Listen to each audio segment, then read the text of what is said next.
So thank you for coming. We're excited to see everybody here. I'm Abby Hinley, I'm the assistant principal, and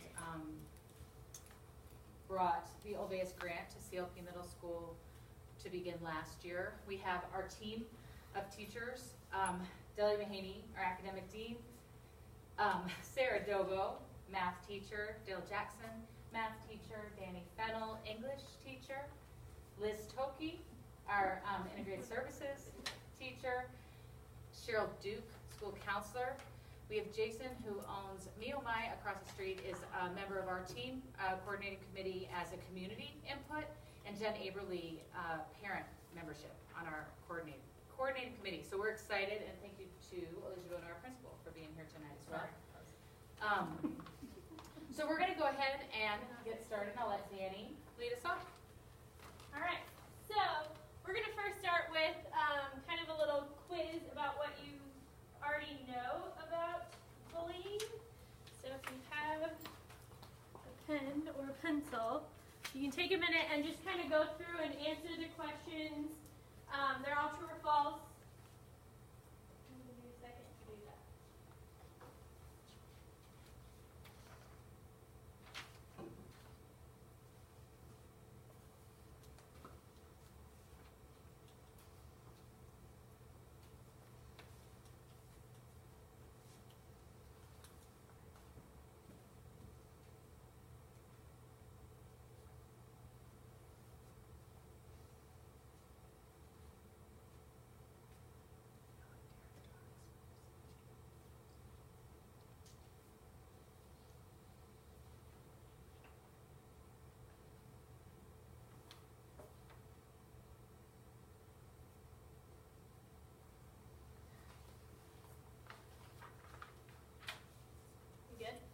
Okay, so we're going to go ahead and go over them, okay? So a lot of these are kind of things that people typically tend to think about bullying. And they've done some research about each one of these statements. So the first one, studies suggest that fewer than 10% of children are involved in bullying problems in elementary, middle, or high school. What did we think? True or false? False. False, yes. So it's more than 10%. Students are more likely to be bullied in high school than in elementary or middle school. False. Also false. Most bullying is physical in nature.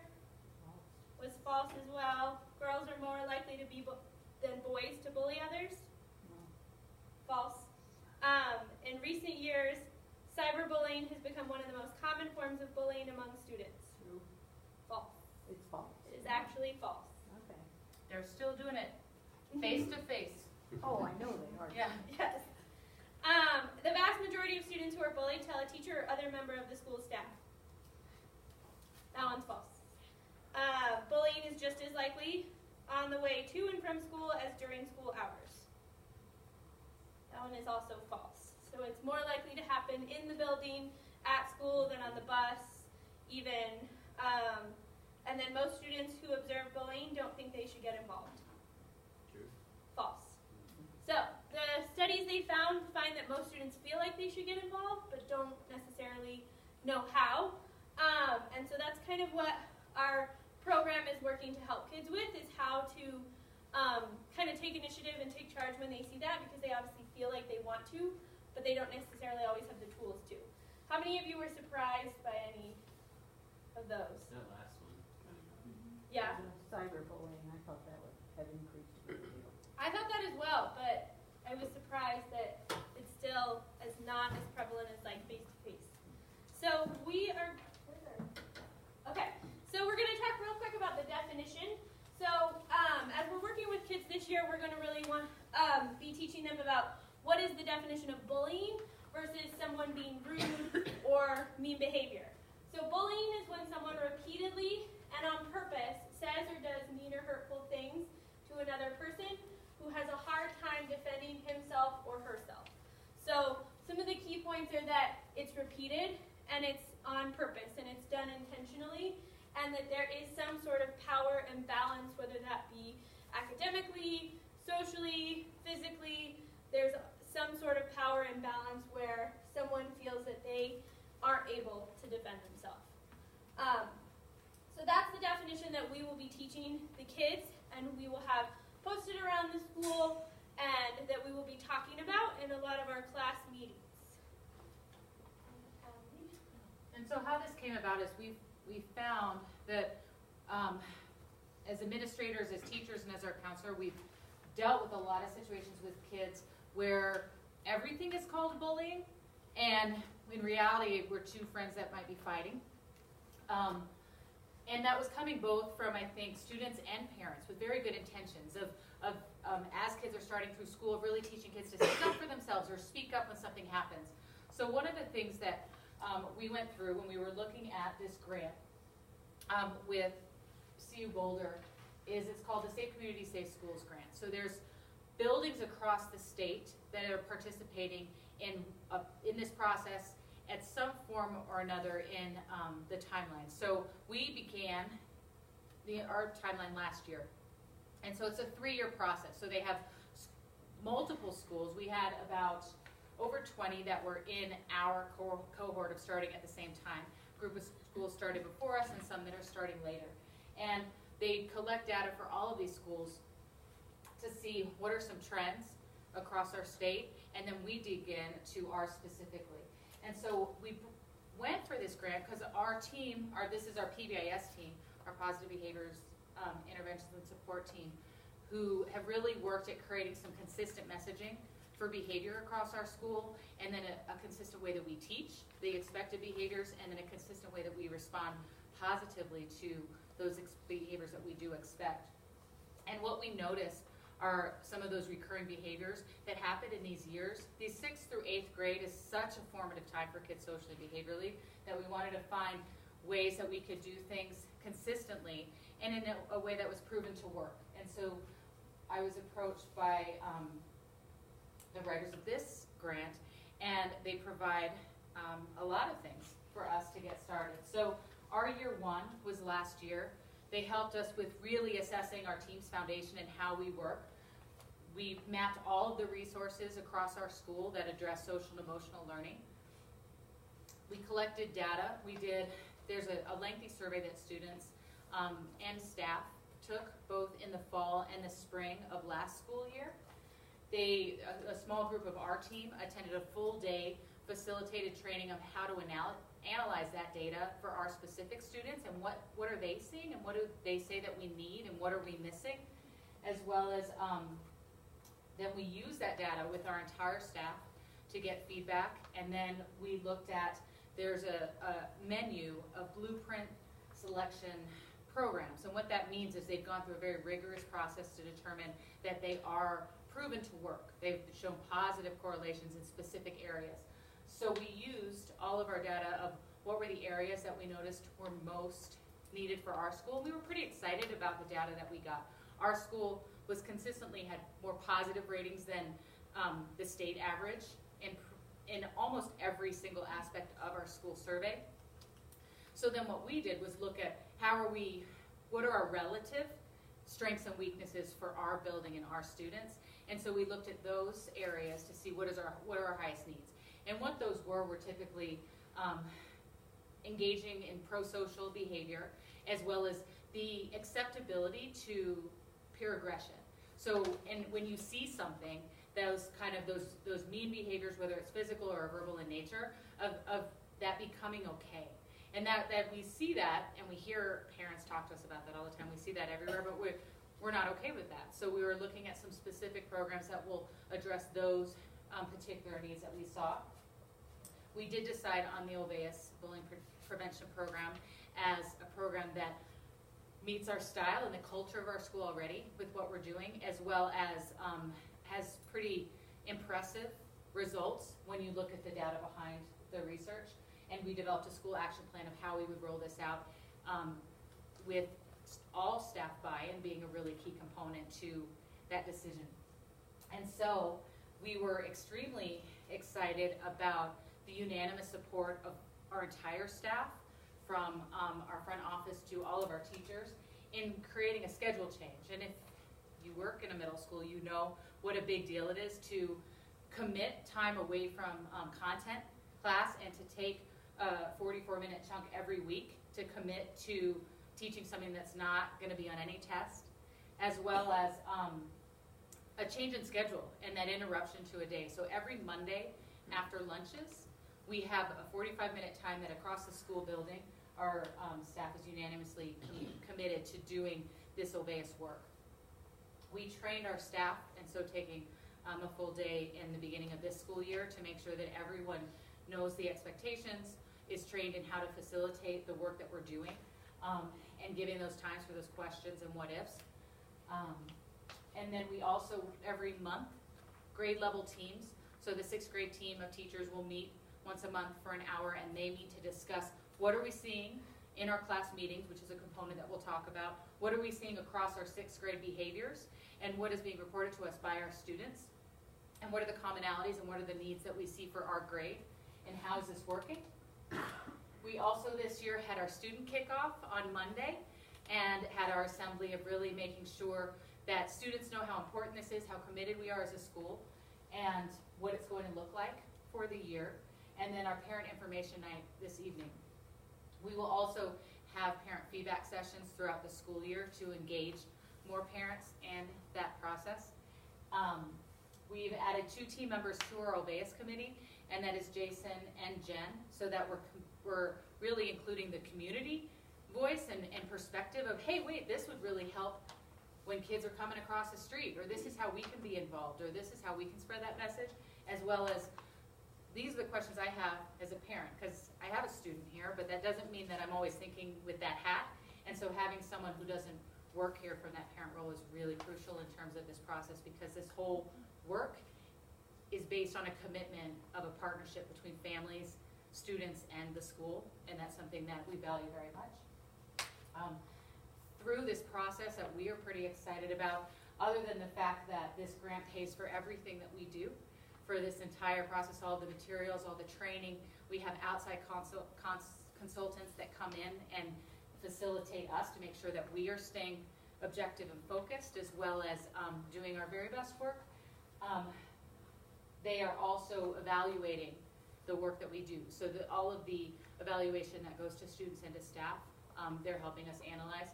And it's a pretty huge piece that you're making sure that what you're doing has an impact, other than it just feels good to do it, but that we're actually making progress in the goals that we have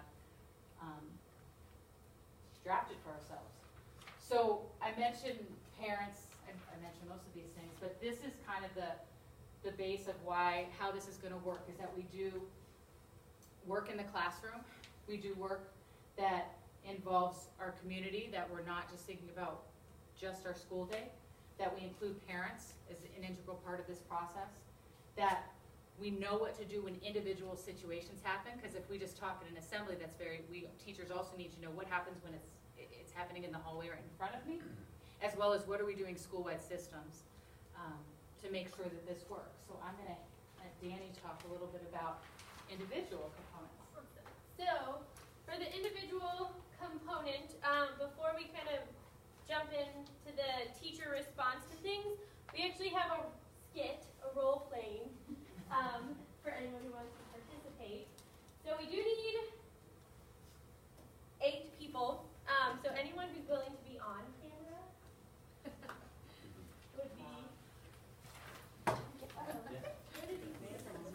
I'll watch. You'll watch? I'll watch. Oh, Dale, you have them? Oh, okay. I lost them. Yes, that's fine. I'm good. Just gonna. I can help. Just gonna pass it out in order. So. I got a word.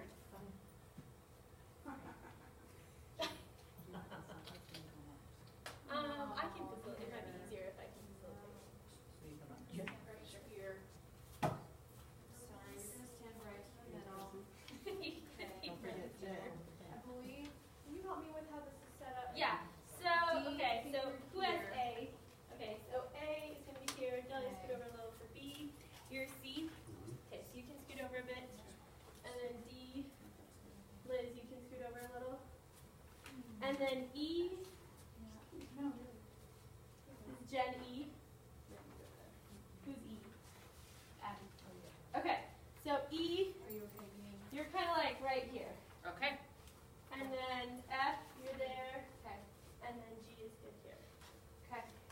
Maybe actually a little farther over. That way. Not straight in front of me. Yeah, that way. There you go. Spacing. Your spacing is Oh, important. I see.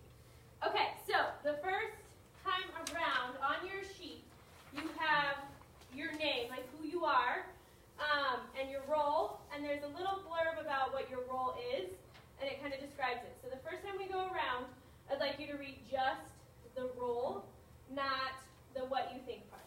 Okay? So we'll start with A and go around and we'll end with H. Alright, I'm a student who bullies. I want to bully, start the bullying, and take a leadership role. I can usually get my friends to go along with whatever I say. I am the follower. I like the bullying and take part in it. I usually don't start it, but I will if my friends encourage me. I'm the supporter. I support the bullying. I usually laugh and point it out to others, but I don't join in. I'm the passive supporter. I like the bullying, but I don't show outward signs of support. I'm the disengaged onlooker. I don't get involved in the bullying and try to remove myself. I don't help the bully student. I'm a possible defender. I don't like the bullying and I think I should help the bullied student, but I don't do anything. I'm the defender. I don't like bullying, and I try to help the bullied student. And I am the student who is being bullied. Okay, so this time you're going to go around and you all have a what I think. So this kind of mimics like an actual scenario that could arise. So we'll go in the same order. I think Alicia is so stupid. I was making fun of her clothes. I said something like, hey, you loser, where'd you get those cool clothes? Well, Alicia isn't very cool. I agree with Sarah. After things got started, I probably said, yeah, what's your problem, loser? Sorry. Oh, I really like you guys. So I think you're so cool. I don't usually say anything when they pick on people, but I'm laughing and letting others know what's going on so they can laugh too. Well, I think it's funny too. I try to seem innocent enough. I really don't want to get into trouble. I may let the guys know later what happened. Yeah, Alicia is kind of goofy. I mean, just look at her. Hey, this is none of my business. I even try not to notice, and when I do, I pretend not to see it. The less attention I get from those people, the better. This is making me sick. Those kids have no right to do those things. That poor kid did nothing to deserve that. But I can't really say anything. I don't want to be the next person to be bullied. Besides, what can I do anyway? I can't take it anymore. I just have to say something. I have to do something, but what should I do? Maybe I'll talk to her later and say that I was sorry it happened. Maybe I'll go over there right now. Oh no, here they come again. What are they gonna say now? I wish I could just disappear. This is just too hard for me. Man, do I hate school. So I want you to kind of think about your role that you were specifically in and just kind of like, what did it feel like? What were your reactions or even just what you heard from other people? What was kind of your instinct as you were listening to that? It was really hard to hear Sarah say those things. Felt like I was Alicia. being bullied. It That's does. completely not real. real. And it, Made me sad. Yeah. it's uncomfortable. Yeah, it's tough to hear. We'll have a group hug later. So they call it's a bullying circle is what this activity is called, and it's designed to really give a visual to kids about how we want to shift the attitudes of kids with our class meetings. So we're going to be talking about these things, and we'll do a modified version of this with kids, but being really intentional about not having kids in certain roles. But we want to model for kids what this kind of looks like, and the fact that our goal is to shift. We want there to be less people on that side, and this side to be filled with a lot more people that are a lot closer together than so spread out, so that people who are defenders don't feel isolated, and neither does the student who's being bullied. So that's kind of a visual that we're working with kids on during these class meetings to really kind of shift the culture of our school to being a culture of defenders and not the other side. So I think that is there's just a couple more questions, but we don't have to stand in a circle to talk. Thank you.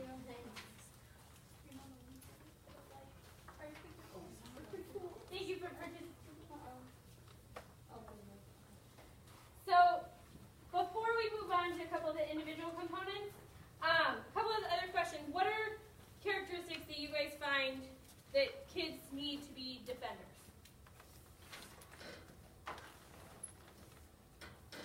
Liz? We need to have a good self-esteem, Yeah, so self-esteem is a big one. Confidence. Anything else? Knowing it's wrong. Yeah. They have to know that. They have to understand. Yeah. Doing it in school is great. Mm-hmm. I think they have to have people that they trust, that they can talk to. They Yeah. have to know what to do. They have to have some tools in their Mhm. toolbox of what do I do. What do we think keeps kids from being defenders? Not sure it's gonna work. Yeah. I mean, if the fear, if they've never tried it or they've never seen it have a positive outcome, that fear that they're gonna turn on you next. Yeah. They're outnumbered. Yeah. They feel outnumbered, that it's just them. Mm-hmm. Yeah, and as it's modeled there, they're isolated. There's way more of them clustered together. That's intimidating. Yeah, and like these kids are super far apart. So even though they're like ready to stand up and this person like they want to, but they're even still really isolated from each other, and that's the gap we want to close. So our hope is with this is to close that gap and give kids the tools that they need to be defenders. So building that self-confidence and the tools that they need, and feeling like they have a trusted people to go to in the building when they do need help. So that leads us to, we have our pirate promise. So this is like our school agreement of what we want to do as a school to build a really positive culture of kindness and respect this year. So our pirate promise, number one, is we will not bully or be mean to others. We'll try to help students who are being bullied, so shifting to that kind of defender culture. We'll try to include students who are left out, and we will tell an adult at school and at home when we see mean behavior. So we really want to involve parents in this as well as telling adults at school so that we make sure it's being addressed and it's being taken care of. But along with telling an adult, we also really want students to have an empowerment to step in and be a defender as well and model what that kind of kindness and respect for other people looks like with their peers. So, I pushed the wrong button, but it didn't do anything bad. So, the individual components, a lot of this is what our teachers have been trained in this fall and what we will be doing. So we do have that common definition of bullying that you saw, and every teacher has that in their classroom. We have it posted in other areas of the school, and we will all be talking about it in our class meetings that we're doing. All staff are trained and committed in doing a school-wide, like leaning in and addressing mean behavior more on the spot and taking care of it right then. And then also the staff who are noticing that and witnessing that are the ones who are going to be calling home and checking in with the student who was bullied and making sure that that student is okay, as well as checking in with that student's family. So it's likely you might receive more calls from teachers in this area than in the past. And then the Olweus teacher for the students will be the person who follows up with anyone who has demonstrated that mean behavior. So we have that consistent tracking system and person who can be checking in with kids should those situations arise, because it's middle school and they're all learning how to treat each other and kind of grow up together. So we also are really working hard for that school-family partnership of working with students together as a big community so we can make a lot of these really positive changes for kids at school. And from there we have our classroom components. Hand it over to Abby. So the classroom component really involves weekly class meetings, which Abby mentioned earlier. We were lucky enough to have staff unanimously decided that it was important enough for us to change our schedule in order to incorporate that. So every Monday, in the middle of the day, to make sure that as many students can be there as possible, we have class meeting time that is scheduled only for this class meeting time, and it's uninterrupted, and it's for 44 minutes. I'm going to talk to you guys about the ground rules of these class meetings. They're flexible, but they're also regimented. We can make them whatever we need them to be based on what needs we see happening in our school, any behaviors. But we do have ground rules that we abide by when we're doing our meetings. For the first semester, the Olweus team made a list of topics for each class meeting to go by until we get used to this process. And then second semester, the hope is that we make them individual based on what our classes need or what our grade level teams need. So our ground rules. We raise our hands when we want to say something. Everyone has the right to be heard. We let others speak without interruption. Everyone has the right to pass. We can disagree without being disagreeable or saying mean things. No put downs. When talking about bullying or other problems between students, we don't mention names. So in our class meetings, we've talked about these. This was the schedule of class meetings that the Olweus team put together for every teacher. And we started with just some get-to-know-you stuff. And the setting for this class meeting is, it's approximately 20, 25 people in a group. And the idea is that we get in a circle, and I'm going to show you guys an example video in just a second. We get in a circle. So the first couple of meetings was getting in a circle and just getting to know you, talking about why are we here, and then discussing a summer activity so that everybody in the group started to feel like they were able to talk to each other and knew something about each other. We did talk about the Pirate Promise and the ground rules that I just introduced to you. So we've been talking about these ground rules over and over and over again for as long as we've been meeting. We haven't had very many formal meetings. The first one that I would consider the most formal is the Do I Know You activity, which my next slide is to show you a video of how a class meeting is run.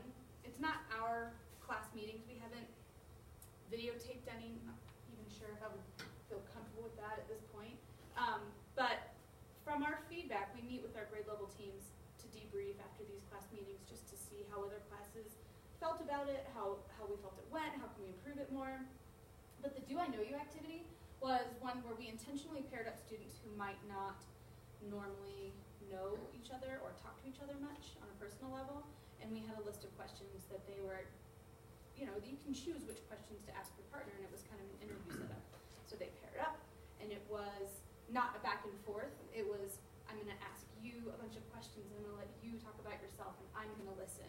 And then it switched. After 5 minutes, the other person asked their partner a bunch of questions, and they had to listen. And my experience, and from what I talked to my other grade level team teachers, was the kids really, I was really seeing some connections happening between kids that I wouldn't normally expect to see them vibe and have a conversation. I was sort of expecting, I don't really know you, and I'm just going to do this because we have to do this. But I saw emotions, and I saw people saying, "No way, me too," and it was really cool to watch them get into it and talk to each other. They had an opportunity to do that, and then the cool thing was we got back into our circle groups, and each student, we went around the circle, and everybody, even though one of our ground rules is everybody has the right to pass, at the same time everybody has a right to be heard, so every student went around and had to share one interesting or surprising thing that they learned from their partner. So they all spoke up about it. And it was interesting to see I didn't know that so-and-so and I were on we play in the same baseball league, and so they were making connections with people that they didn't expect to. And they weren't talking about themselves, they were speaking about their partner, which I thought was a really kind of out of the norm for them to do as teenagers, I think, to share something about somebody else. So we went around the room and they shared something interesting or surprising. We did a couple of these around the room where everybody had to share an answer to a question, and I can't remember exactly what the questions were at this point. But then what was really cool was at the very end of the meeting, the question was posed not to each individual person, but it was just open to the group of, why do you think we did this? Why do you think this is an important thing to do? And I had kids raise their hand and say, because when you talk to someone you don't know very well, you might learn something about them that you have in common. It was exactly what they were supposed to say, and they did. They got it. And we were able to have a conversation about what they just experienced with each other. It was a really powerful thing. I'm getting chills just thinking about it. It was our first real class meeting setup, and it felt authentic. It felt like the kids bought into it. It was really good. It was really good. And so I kind of wish that we had a video of that to show you. We don't, but I can show you a video. I know, I'm sorry. It was really great, but I can give you an idea of kind of what, now that you sort of have that visual of what we spoke about, just to give you a visual of a similar discussion happening in a different classroom. This is not our school, and it's also a 5th grade classroom. The reason we chose this video is because it as closely models what we do in our class meetings as possible. So I'm going to push play, and then of course I'm going to check to see if the volume's working. On.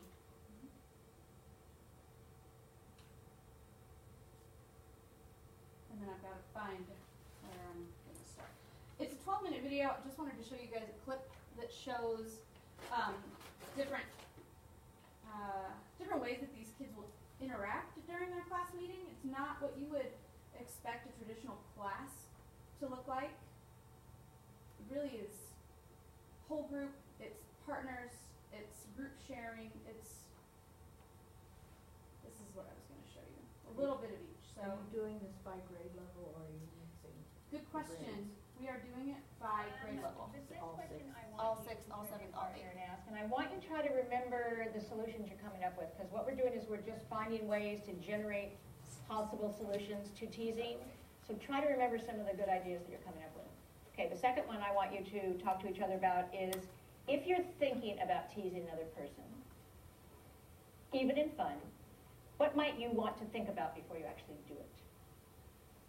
If you're thinking about teasing someone, even in fun, what might you want to think about before you actually do it? What kinds of things can you ask yourself? So talk to your partner.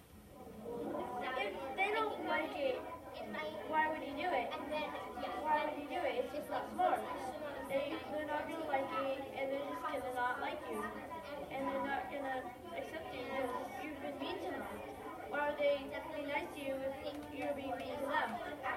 Sometimes, like, you might later in life, you might like that person, and then, like, when you go back, they're gonna say, you said that one thing to me that hurt me for the rest of my life.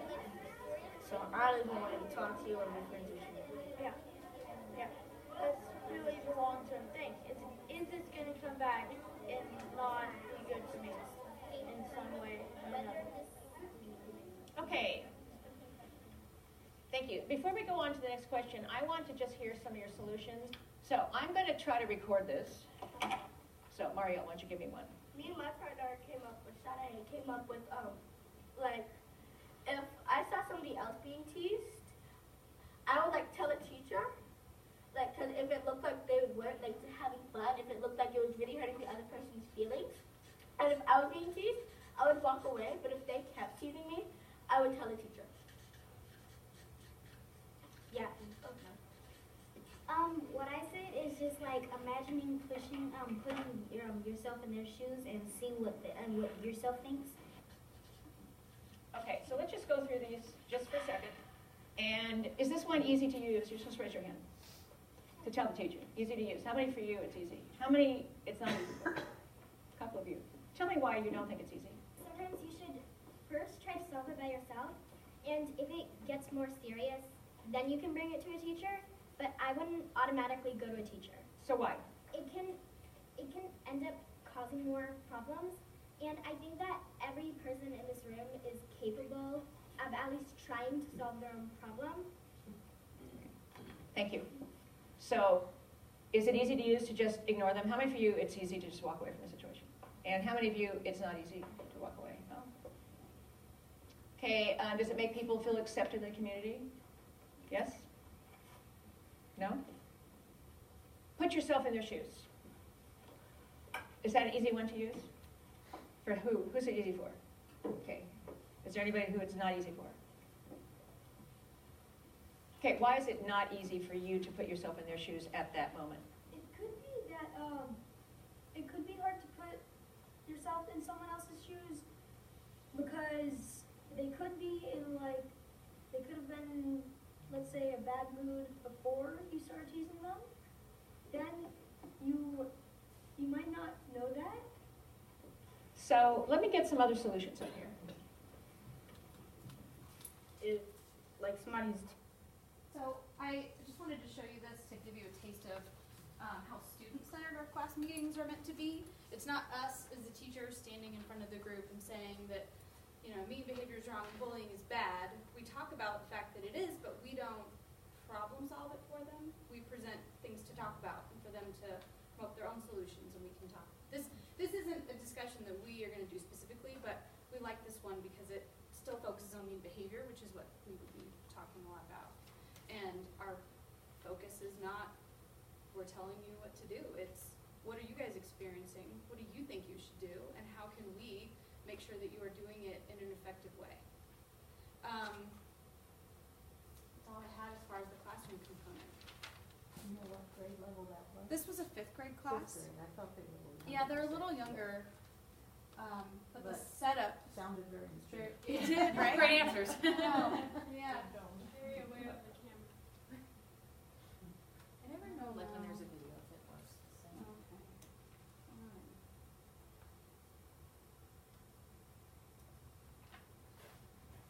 Alright. And I spoke already about the school components, but I think there's a lot of power to our students seeing that it's Olweus period, it's Monday, it's after lunch, this is what we do, this is what we talk about. And every Monday I can count on this circle that's this kind of like my family, my classroom family, that we're gonna sit in a circle and we're gonna talk about this. And I think that commitment speaks a lot to students about how important this is to us, that they have a safe place to discuss these types of things. The consistency of our teachers meeting together and supporting each other, because already I'm on the 6th grade team, or 7th grade team, and when we met, I mean, we've great, like, specific issues and questions about how would you handle this, and another teacher, this is what I did, and that's a great idea, and just some really great conversations as adults of how do we appropriately address this in a supportive way for our students, as well as that consistent individual approach. Because as a kid, if you know, if I walk by this adult and I do this behavior and they say, oh, stop that, move along, and then, but if I walk by this teacher, she's gonna pull me in, and then we're gonna have this, she's gonna make us talk to each other and solve it right away, but then if I walk by this teacher, she's gonna send me straight to Himley. I think there's some power that we give to mean behavior when students know that we're not going to address it in a consistent way. And so for them to trust, anyone I walk by is going to handle this and is going to lean in and it's going to handle it in a way that addresses the mean behavior, but also protects my privacy and make sure that part of that process is, are you okay? I want you to go down to your next class. I'm going to check in with you. I'm going to address this behavior. All students see that it's going to be handled right away, and that's a big piece of it's not going to be ignored. And with that consistent approach, that parents are involved in this process. I think, honestly, how it's felt sometimes as an administrator is whenever there's a mean behavior that happens at a school, that what are you doing at that school that this could happen, right? And as a parent, I know that feeling of you get a phone call, Ben did something today in class, you're judging, this isn't, like, you're judging me as his mom. And I created this meanness in him, right? And so one of those things, and we talked about that circle, and we had this conversation yesterday, actually, of I expect for my 6th grade son to be in every single seat in that circle, including someone who says something mean to someone else. And I've worked my butt off with my husband to make sure that he grows up as a nice person, but they're kids, and we know that they make mistakes. So I think it's really important for parents to hear that as a staff, we understand kids are going to make mistakes at the ages of 11, 12, and 13 years old because they have to, and we want them to, and we want them to make them here in a place where it's safe and the stakes are not as high as when they get up to high school or past that. And we see this as an issue that's part of our responsibility to help teach and solve and address in a consistent way that feels good for kids, and that is never questioning what's happening at home, that's not judging this student as, it's not a bully, it's a student who's demonstrating a bullying behavior. And that we really are very respectful in that process. And I'm really excited about the partnership that we're already developing with parents. If we're gonna work on this together, that it is the power of all of us and all of our staff and all of our parent community talking to kids about the same thing is pretty exciting. And we're seeing kids respond in different ways. Alicia and I talked about it. And just opening these conversations with students of the language is there when we're consistent. It's pretty powerful, as well as that behavior tracking system. So if Dale sees a student be mean to someone by the A-Hall lockers, and then Delia sees that same student and addresses as something that happens at lunchtime, and then Liz addresses a behavior that happens in that math class, previously, if those three were documented, we would know that in 1 week the student has been mean to 3 different people. But if we don't know that, that pattern might not be noticed. And the same thing goes for if 3 different kids have been mean to me separately, that might not always be an awareness that the grade level team of teachers has, or that Alicia or I have. And so part of the system of us all addressing it in the same way and documenting it in the same way is that we can help students much faster than it gets to bigger behaviors that ends up in the office. At these low level, even if I chose a mean behavior and my Olweus teacher is Ms. Jackson, when I see her in class, she'll say, but, Abby, what was going on for you? Like, I heard something happened, do you want to talk about it? And then we're offering that support to students that make poor choices, as well as the students who someone has been mean to them.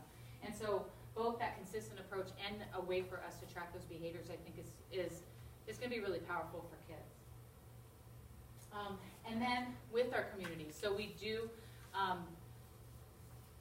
see this as, LaPorte is an amazing town, and it's a small town, and we have this feeder system that comes from our mountain schools and part of Tavelli, and from the local area of LaPorte that's pretty involved and pretty impressively supportive for as far out as we go and the size of our school. Our parent and community support is really exciting. And so when we're talking to Jason about, well, what can we talk to, what role could our local businesses on 54G play in this process? Or what common message could we have in our storefronts, or what reward systems, or how could we all be involved? So kids are seeing the power of all of LaPorte addressing the same, all of Red Feather, all Stove, all of our community is really addressing the same behaviors and celebrating behaviors in a consistent way. It's pretty exciting. So our goal is, with this night, with having parent and community representation on our team and planning, we're considering those perspectives, as well as with our plans to really plan for two-way feedback on how are we doing with this process. What are your kids telling you they're learning? How does it feel for them? And with very sincerely and genuinely asking, how can we do better? And I'm pretty excited about the membership of the team that's working on this, because it's a group that is in this 100% just for kids to feel supported behaviorally and socially. And so I'm excited to see what feedback we get, because I know that we're gonna do something about it. And it's just really exciting work that I know everybody's really excited about happening. So with that said, we definitely want to open up for any questions coming out of today. And then we will be sending out feedback survey coming off of this presentation if there's anything that you want to send after that. So. Well, I think the consistency among all the staff is very, very important. I've had a lot of experiences with bullying for me, against me, and my kids, other grandkids too. So, I've seen what works and what doesn't. This sounds terrific. Yeah. Well, knowing what this teacher is going to do, or this staff member, and that it's all going to end up in the same spot, and they'll all be dealt with in the same way. That's really a good idea. What's the length of this one, Randy? So this is just, and the hope is that this is just a systemic shift in how we do business here. So what's nice is the grant work we have are online materials for 3 years, like set. But then after that, quite honestly, once this has become a part of our culture and how we do things, there's really not, I mean, we've got the scripts for semester 1 just of teaching the program to new 6th graders. But after semester 1, the goal is that we have really individualized topics of conversations that kids are having for 2nd semester 6th, for 7th and 8th grade. So honestly, as long as there's a commitment, which the momentum's pretty exciting, you really don't need anything other than a teacher who's willing to do it and a staff that has been trained to train teachers. So when our new staff comes on, and so part of that model, which is pretty great sustainability-wise, is all of our Olweus coordinating committee was trained in a train the trainer model. So we have a large proportion of our staff who are prepared to train any new staff coming on to implement this program. So the goal is until the end of time. Right. I think it's great. Well, thank you for being here. We're really excited and we appreciate your support. Are there going to be other types of surveys or questionnaires for the students themselves? Thank you. Yes, every spring that is ongoing of the survey that comes through the Safe Community, Safe School. That survey happens every spring. So we did it twice in year 1 to get that initial feedback, and then annually, and so that we can look and monitor our progress and where are we making gains. And quite honestly, we may see this spring a spike in reported behaviors because kids now all of a sudden have a common definition and they know what you're talking about and they feel safe saying this happened, which is okay. And then so that, as we are told from the trainers for Olweus specifically, but we know just from research itself, we might see a peak this year, and then we should see a pretty significant decrease after that.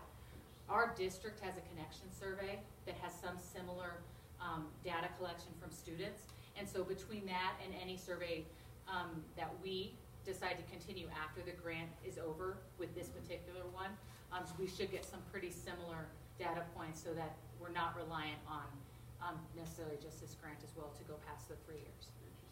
Interesting. Will there be feedback to the school districts or other middle schools want to implement this?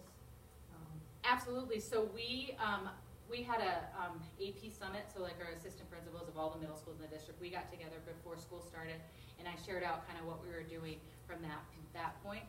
And then our principal meeting was actually here just by luck. That's when it was scheduled during River Week, and one of the topics that we presented to all the principals was this work as well. And so Wellington Middle School, I do believe, it has put in and wrote the grant as well, and they have just got put off, so I don't think they begin implementation a year after us, and so it's just on a different cycle for beginning. So I do expect the excitement about what we're doing here at CLP is pretty high. I've had conversations next door about what we're doing and watching how that works, because they're already doing peace circles and some work around there that feeds in quite nicely to the work that we're doing. So I do expect, as we start to get some results from this work, that and we share that out, of seeing how can that be. I mean, schools are very individual in what they choose to use within each building, but when something's working, we all find out, what are you doing and how can I get some of that? So we're been very open about, hey, this is what we're doing, and please ask us and come see what's going on here. And are the elementary schools that feed in going to have a similar program? Or? Right now, our feeder elementaries are handling the social emotional in some strong ways. I know specifically, I've talked to next door what they're doing with Peace Circle and the focus that they've had on PD about that work. But each feeder elementary school is we don't have another school using our specific program right now. The good thing about Olweus is that it's not like a curriculum that you have to use. If you know how to, if you have any sort of training, and there's probably nobody better trained in talking to a group of students in a circle than an elementary school teacher, if you are having those conversations in any form or in any structured way, this is just a supportive training and how to do that best. I think some of the power comes from school-wide approaches to the mean behaviors. And so right now we don't have any particular schools doing our specific Olweus work. And so as that goes out and we continue to share that, we'll see if that turns into something that spreads within our feeder or across middle schools as well. Sounds good. Yeah, absolutely. I'm very happy about it. Well, good. We are I too. had some personal concerns, you know, because my grandson is a little different. Absolutely. And we do work with him quite a bit because he has friends that are different too. And one day in the car, he said something